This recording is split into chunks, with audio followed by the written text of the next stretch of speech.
In 1952, America believed it had just discovered a scandal.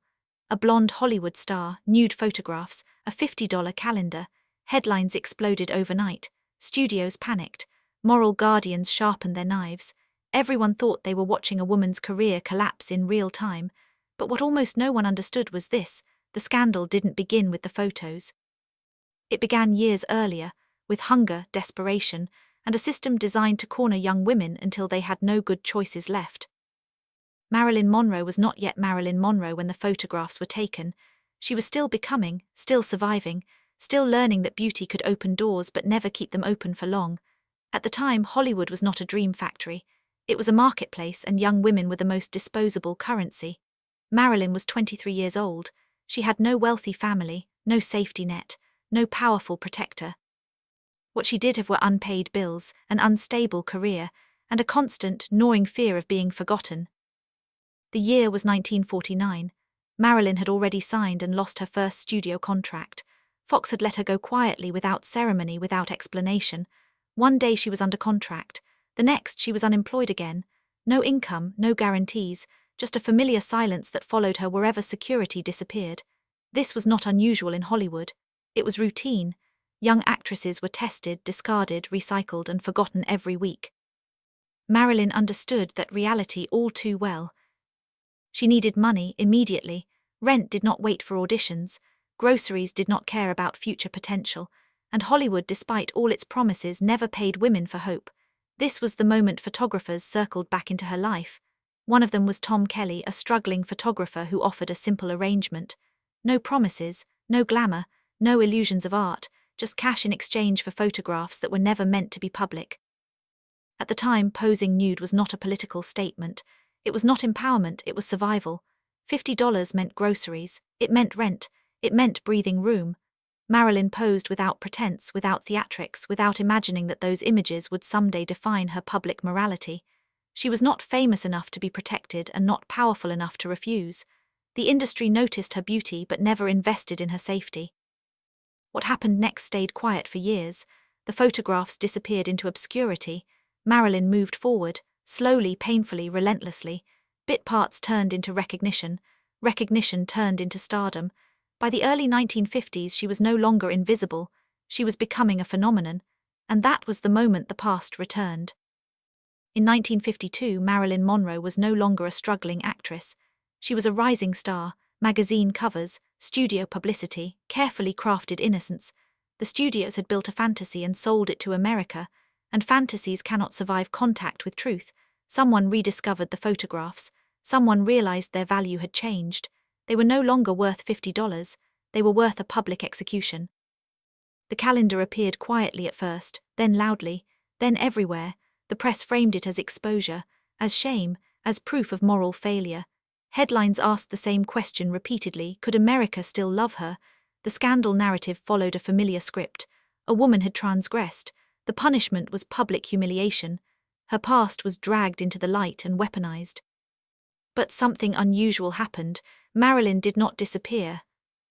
The studio expected her to deny it, to lie, to claim it was not her. That was how Hollywood survived scandals. Lies were cheaper than honesty.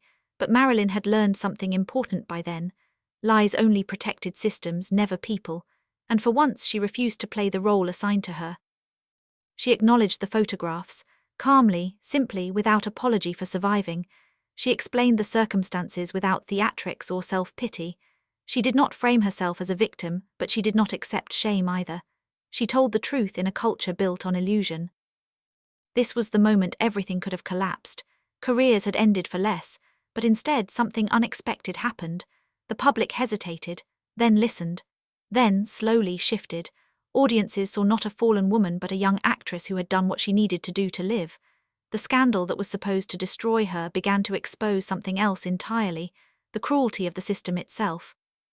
Studios had profited from her image, photographers had profited from her body, magazines profited from her exposure, and yet she was the one expected to carry the shame.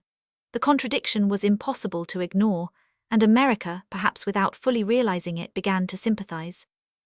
But this moment came at a cost. Marilyn learned a dangerous lesson. Honesty did not protect her, it only changed the type of weapon used against her. From that point on, she would be labeled permanently a woman with a past, a woman whose body had already been claimed by public ownership. The nude photos never disappeared. They waited, ready to be reused whenever she stepped out of line. And just when it seemed the scandal had passed, something else quietly shifted. The studio machine adjusted.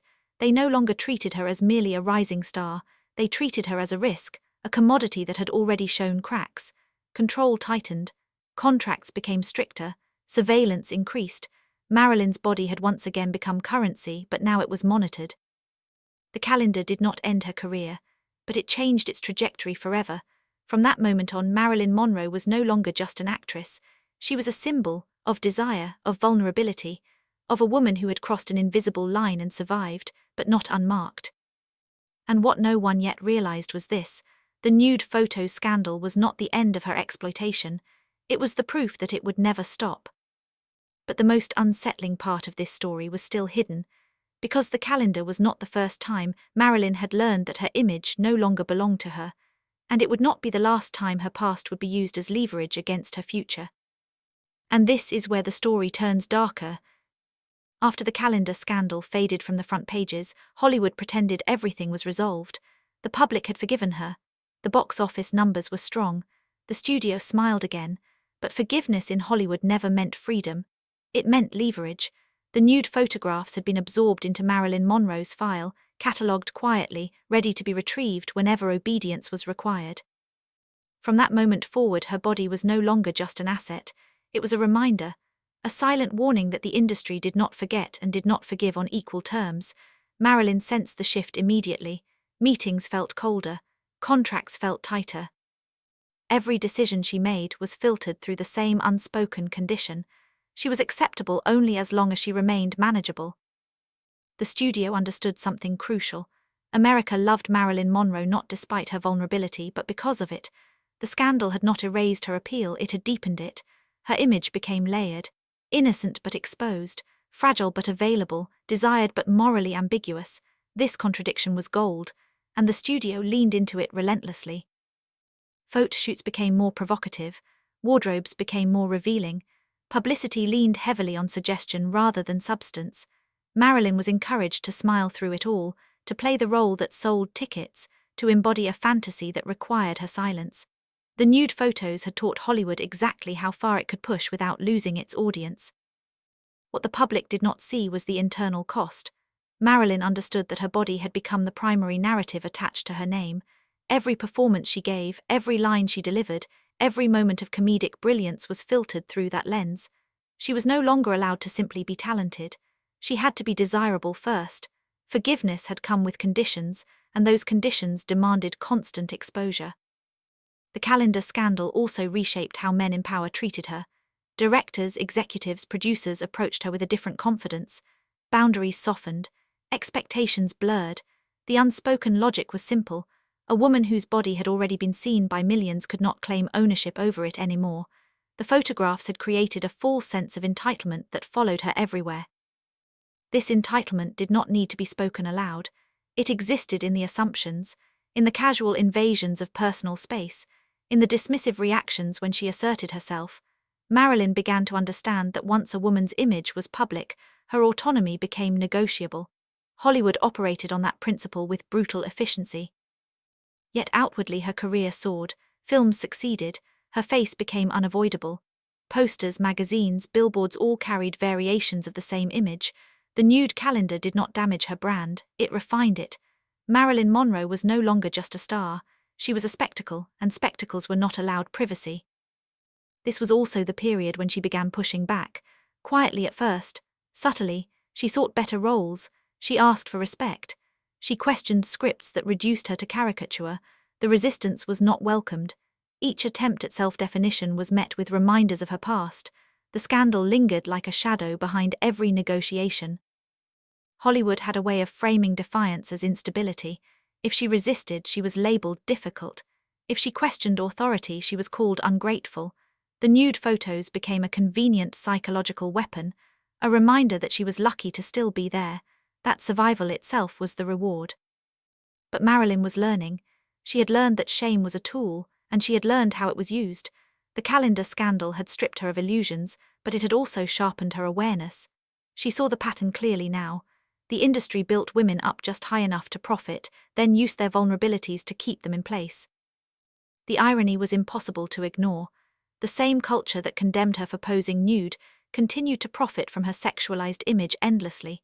Magazines that once criticized her now sold millions of copies featuring her body. Films marketed her allure aggressively while pretending to protect moral standards. Marilyn existed at the center of this contradiction, carrying the weight of it alone. And while the public consumed the fantasy, something more dangerous was happening behind the scenes. The calendar scandal quietly followed her into political and elite circles. It shaped how she was perceived by powerful men outside Hollywood. It influenced how seriously she was taken. It affected how disposable she appeared. Her image had become evidence, proof that she could be exposed, proof that she could be framed, proof that her reputation could be controlled.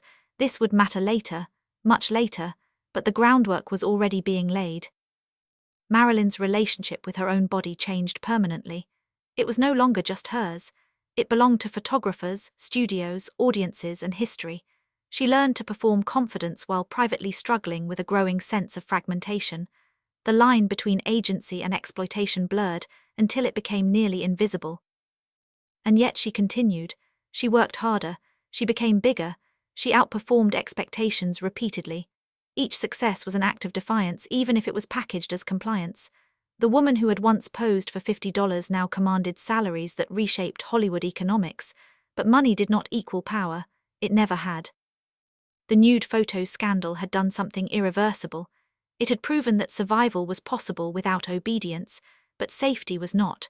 Marilyn was admired, desired, and consumed, but never fully protected. The system that forgave her was the same system that kept her vulnerable. And as the years passed, the calendar faded into legend. A footnote, a curiosity, but the logic behind it remained active. Her past stayed accessible, her image stayed public, her autonomy stayed conditional. What most people failed to understand was this: the scandal was not about nudity, it was about control, and once control had been established, it never needed to be announced again. Because long after the calendar stopped selling, the consequences were still unfolding. And the most dangerous effect of all was yet to come. As Marilyn Monroe's fame expanded beyond Hollywood, the meaning of the nude photos shifted once again. What had once been framed as a moral scandal became something quieter and more insidious, a permanent vulnerability. The images no longer shocked. They lingered, they waited, and they followed her into every space where power operated. By the late 1950s, Marilyn was no longer merely a movie star. She was an international symbol. Her image crossed borders, ideologies, and political divides. And with that level of visibility came scrutiny that extended far beyond film sets. The calendar, once dismissed as youthful desperation, became part of her unofficial dossier, a detail that could be recalled when credibility mattered. Hollywood was not the only institution that catalogued weaknesses. Marilyn's proximity to powerful men, her public image, and her history of exposure made her a subject of interest, not admiration, assessment. In a world shaped by paranoia, influence was dangerous and vulnerability was exploitable.